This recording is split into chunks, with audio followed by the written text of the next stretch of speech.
କନ୍ଧମାଳ ଜିଲ୍ଲା କନୁଆଗାଁ ବ୍ଲକର ବିଭିନ୍ନ ଶୈବପୀଠରେ ମହାଶିବରାତ୍ରି ଉତ୍ସବ ମହା ଆଡମ୍ବରରେ ପାଳିତ ହୋଇଯାଇଛି।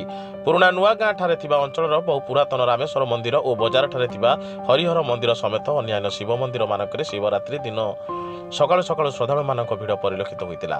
ପରେ ସନ୍ଧ୍ୟାରେ ଦୀପ ପ୍ରଜ୍ୱଳନ କରି ଉଜାଗର ରହି ଭକ୍ତମାନେ ନିଷ୍ଠାର ସହିତ ମହାଦୀପ ପର୍ଯ୍ୟନ୍ତ ଉଜାଗର ରହିଥିଲେ। ଏହି ଅବସରରେ ବିଭିନ୍ନ ମନ୍ଦିରମାନଙ୍କର ପରିଚାଳନା କମିଟି ଦ୍ୱାରା ଭଜନ କୀର୍ତ୍ତନ ଓ ସାଂସ୍କୃତିକ କାର୍ଯ୍ୟକ୍ରମ ମହାଭାରତ ନାଟକ ଆୟୋଜନ ହୋଇଥିଲା।